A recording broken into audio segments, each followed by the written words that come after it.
Why would Britain willingly dismantle its own amphibious fleet while waiting for 8 new ships whose designs have not even been finalized? That question is more than just rhetoric. Since late 2024, the Royal Navy has taken what many consider a bold, if not reckless step, retiring its 2 Albion-class amphibious assault ships, HMS Albion and HMS Bulwark, well ahead of their original early 2030s retirement schedule.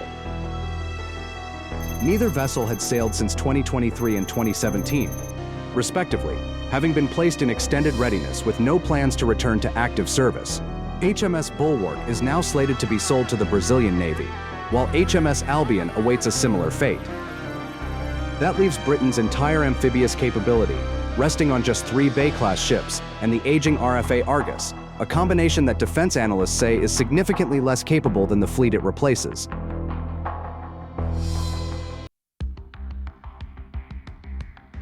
The Albion-class was in fact a highly capable class of landing platform docks for its size, displacing around 20,000 tons and featuring a well dock large enough to accommodate heavy landing craft, far larger than the ships currently serving as their temporary replacements. The British government itself has acknowledged that the Albion-class's role is now being carried out by the smaller and less effective Bay-class vessels, supported by the RFA Argus, a ship that is already 45 years old. The Bay-class ships are certainly versatile and have long served as the backbone of Britain's amphibious logistics. However, they cannot carry as many troops or vehicles as the Albion-class, can embark only about half the number of landing craft, and were built to commercial rather than full military standards. As a result, in terms of combat survivability and transport capacity, the Bay-class represents a compromise rather than an equivalent replacement. The story of RFA Argus is even more dramatic. Originally built as a commercial cargo ship, it was hastily converted to support the 1982 Falklands War before being purchased outright by the Ministry of Defense in 1984 and transformed into a hospital ship and aviation training platform. After more than 4 decades of service, including deployment to the Eastern Mediterranean following the outbreak of the Israel-Hamas conflict in 2023, its physical condition deteriorated to the point that its safety certification was withdrawn, leaving it unable to sail under its own power. In early 2026, the Royal Navy officially confirmed that the ship would be permanently retired. So when Britain's new replacement program is described as succeeding the Albion-class, Bay-class, and RFA Argus all at once, the reality is that the country is attempting to replace 3 generations of ships, each with different ages, designs, and roles, with a single unified solution. According to several defense analysts, this is a calculated gamble aimed at reducing the cost of maintaining aging platforms, while accelerating the transition to a more capable amphibious force for the future.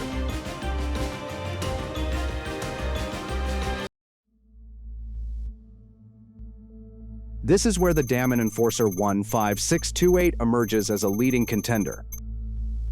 Ironically, the original Enforcer design served as the blueprint for the UK's Bay-class landing ships, as well as the Dutch Rotterdam-class and the Spanish Galicia-class. In other words, the new vessel is, in a sense, a descendant of the very ships it is set to replace. Damen completely redesigned the Enforcer family in 2023, this time tailoring it specifically to meet the future joint operational requirements of the United Kingdom and the Netherlands. From a technical standpoint, the Enforcer 15628 is smaller than the Albion class. It has a nominal length of 156 meters and a full load displacement of around 14,000 tons, compared to the Albion's 20,000 tons.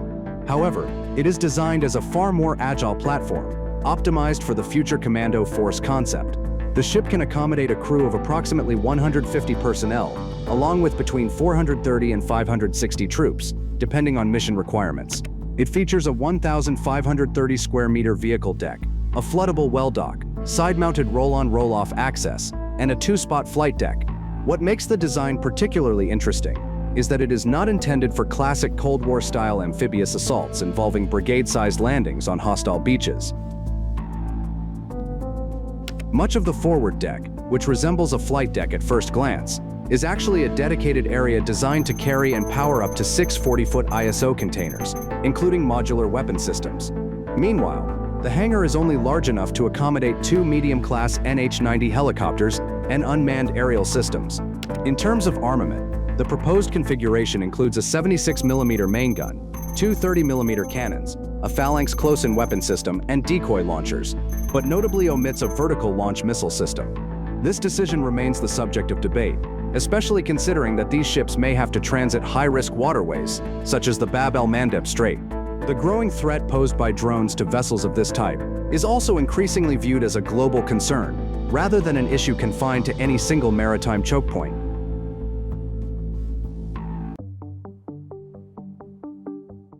The £2.4 billion agreement was officially announced on the sidelines of the NATO summit in Ankara, Turkey, on July 7, 2026. Under the deal, each country will receive 4 ships. Although they will operate as national assets, they are expected to be deployed together frequently. The program revives the concept of Project Katharina, a joint UK-Dutch initiative that Britain withdrew from in 2024, after which the Netherlands chose to continue independently. The operational focus is clear, supporting both nations' presence in the High North and the Caribbean. Interestingly, the UK's original plan was far more ambitious. The multi-role strike ship concept initially envisioned a class of up to 6 large vessels displacing between 25,000 and 40,000 tons, complete with hangars capable of accommodating Chinook helicopters and the option to integrate Dragonfire laser weapons. However, the 2026 Defense Investment Plan concluded that the MRSS had become too complex and no longer reflected the structure of the evolving Future Commando Force.